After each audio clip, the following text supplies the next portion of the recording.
I'm Manouk Akopyan. Thank you for tuning in, and thank you to our partners, personal injury attorney Nelson Kevorkian. David, what did you think about Mike Tyson, David? What did you think about the Mike Tyson fight? To be honest with you, I think it was a good fight, good turnout, but I don't want to see Mike Tyson fight no more. I think hopefully hangs it up. I think it was a good show, but he needs to retire. What if Canelo was... ¿Consideras que esta es una pelea, que esta pelea es como un escalón para pelear con Benavidez? Pues yo creo que sí, yo creo que esta la pelea es la mejor pelea para hacer ahorita en este momento.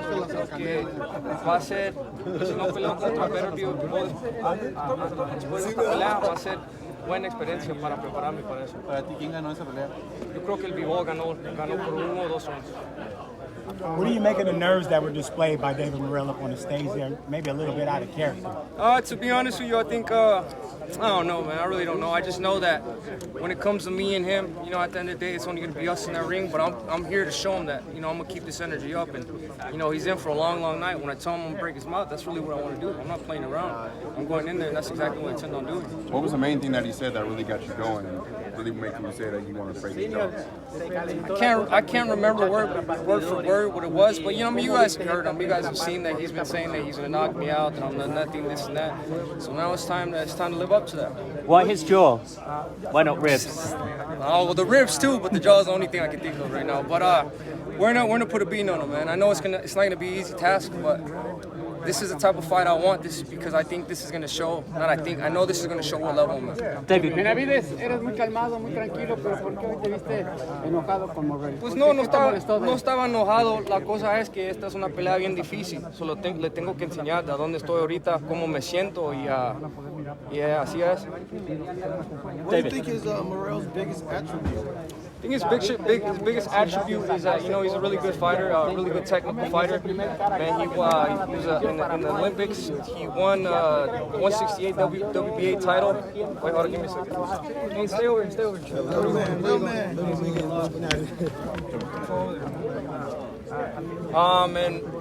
he has a lot of skills. You know what I mean? When I accepted this fight, I knew it was a dangerous fight. You know what I mean? There was way easier fights, but I don't want the easy fights. I want the toughest fights. Do you think he has the power to knock you out like he says he does? No, I think if people have the power to knock me out, I don't think like that. You know what I mean? I think what I think about is, making sure my defense comes up as soon as my punches go out, so I don't got to worry about that. But every fighter is dangerous. Every fighter has good power. As you can see, he has 11 fights, 9 knockouts, so the power is definitely there. David, you had a few on the stage before saying exactly those same words that you just echoed to him with Demetrius Andrade. I'm not up here to play with you. This isn't a game. As Demetrius Andrade smiled, we saw that there were no smiles after the fight.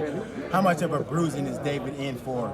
Yeah, the same thing. Honestly, I think it's going to be even worse because right now I'm at one with myself mentally, physically, and spiritually.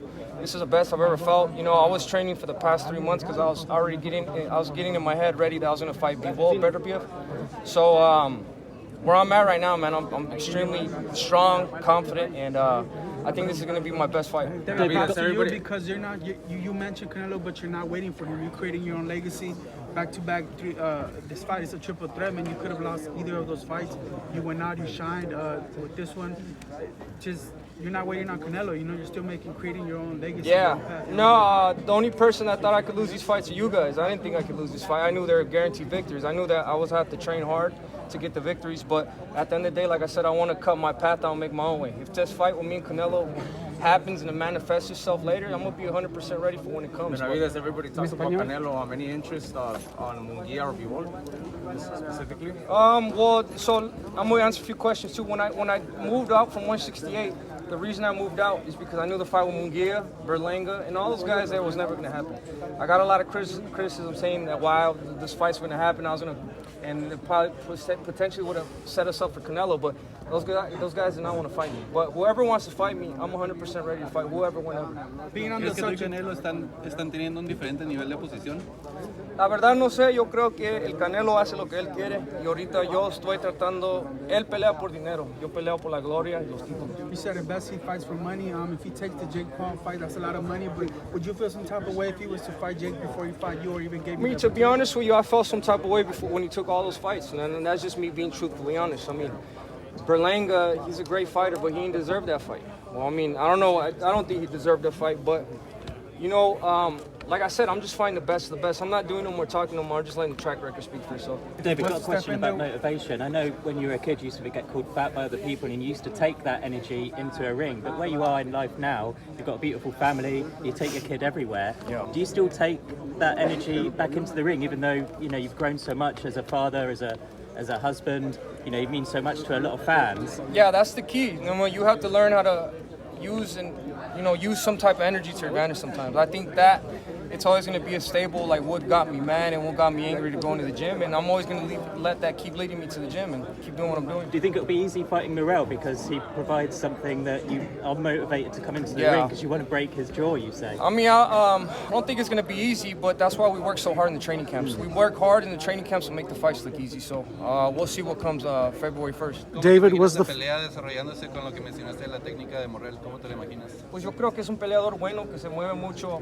usa mucha técnica, pero yo creo que con la presión que yo tengo, los golpes al cuerpo y todas las combinaciones, yo creo que eso me va a ayudar para pararlo. ¿Qué te pareció la pelea de Zurdo Ramírez que tu título se No, le quiero mandar un saludo a Zurdo Ramírez, and I want to congratulate him porque es something really, really. I'm proud of him. Basically, what I'm trying to say es un peleador muy bueno, se lo merece todo y ojalá un día podamos pelear en ese peso crucero y a ver qué y si lo podemos hacer. Como lo mencionas en un día esa pelea de dos mexicanos, también mencionaste Bivol, Better Beef. Pues esa revancha quieres ser el ganador y como dices el día de mañana sí. Lo conoces también muy bien. Sí, pues por eso estamos preparando muy duro, estamos entrenando bien duro, estoy bien enfocado ahorita y yo estoy listo para todo lo que viene. Were you surprised how good Beterbiev looked against Bivol? Because originally you thought Bivol would win. I thought they both looked amazing, honestly. I think it was a great fight, the one that goes down for ages. I just thought that as of being a little bit more technical and more eye-catching shots, I thought Bivol had it. But as of the person that put more damage, I think Beterbiev hurt Bivol more. But I think it's at the end of the day, it's boxing. If you hurt him and don't really knock him out or don't do nothing to drop him, I think it's the person that's landing most of the shots. Who do you think wins the rematch? If it's the same fight, I think Bivol again, if they give it to him. But if they rob it from him, then Beterbiev. What was the Beterbiev fight, as you being his WBC mandatory, was that fight even remotely available for your next fight? Or so we were just waiting to see who the winner was, but obviously because the fight was so close, they're gonna do a rematch, So I wasn't really thinking about that fight anymore after that happened. But I think especially once I get the WBA title, the WBC interim, I think that solidifies my number one position to fight. For this fight, things moved pretty fast because originally you were supposed to fight Jesse Hart, if I'm not mistaken, and then all of a sudden you get a bigger and better fight with Morel. Could you kind of take us behind the scenes as to how the fight got made and you taking this risk? So the fight, I'd heard that Jesse Hart was one of the guy we were gonna fight, but it wasn't 100%.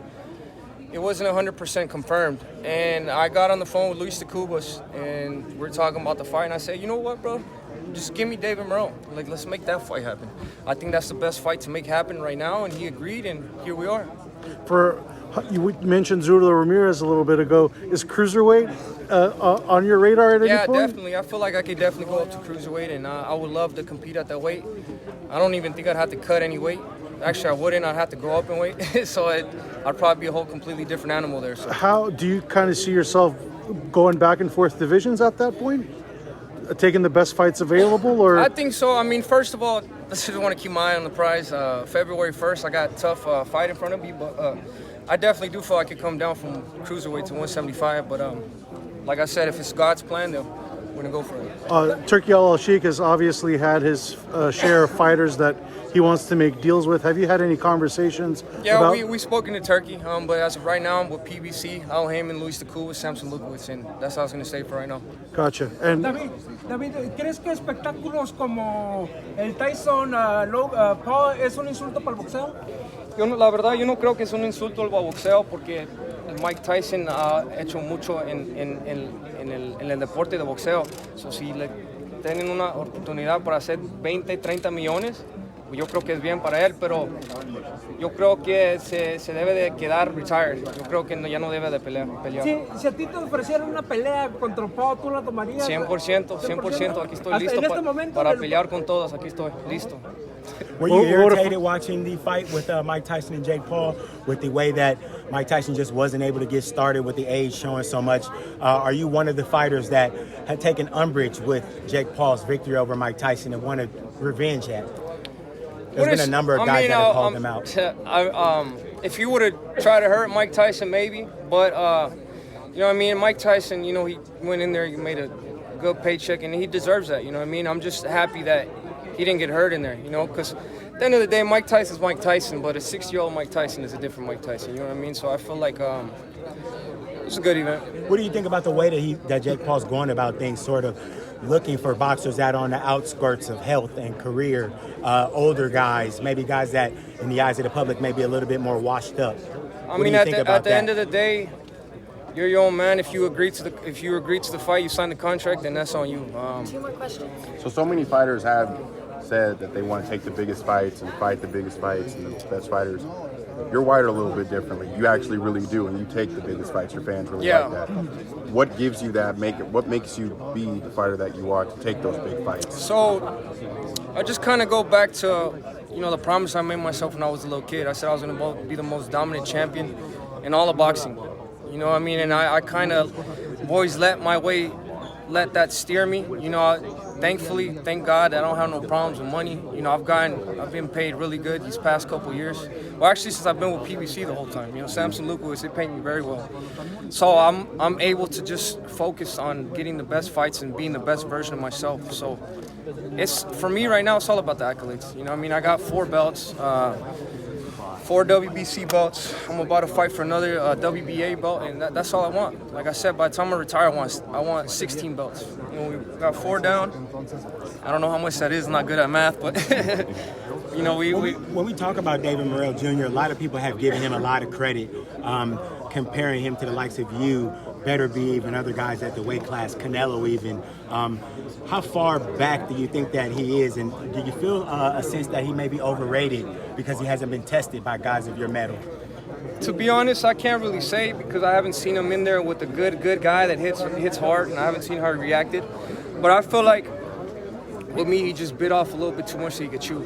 That's why I'm saying you got to be really careful with what you ask for, because I might be there to give it to you. David, we were talking about Jake Paul earlier. He has his eyes at 175 champion Benavidez now, and Daniel Dubois wants to fight him. I'm curious, what would a fight between you and Jake look like? Would it get out of the first round, or? Jake is my friend, but I don't know. What do you think would win? What do you think about him as the promoter, though?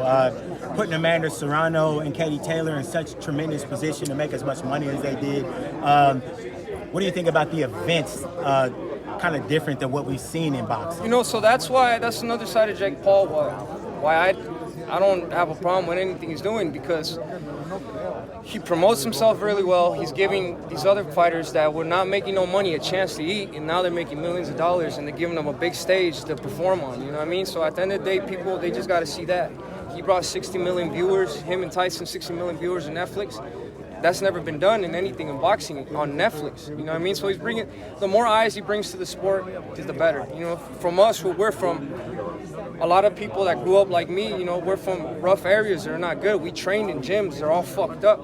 So these are the only types of people we're around. For him, you know, he started in Disney. You know what I mean? So those are other crowds of people that he could put into boxing. You know, maybe a little kid that, you know, is very rich, very wealthy, might see Jake Paul and maybe want to get into boxing, and maybe he becomes the best boxer like that. You know what I mean? So the more fans you get, the more people you touch with boxing, that's good with me. You know, I do love that. Let's move on from Jake Paul, guys. Let's talk about this fight, all right? A couple more questions. Un español, David.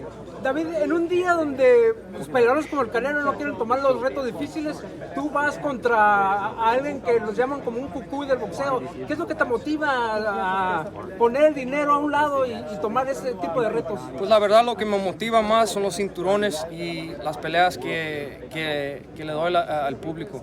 Yo creo que esta pelea va a ser la más difícil pues ahorita de todo boxeo, pero yo creo que eso es lo que quieren los fans. Quieren mirar dos guerreros que se peleen y que le den un espectáculo a todos los fans. So eso es lo que vamos a hacer y eso es lo que me motiva.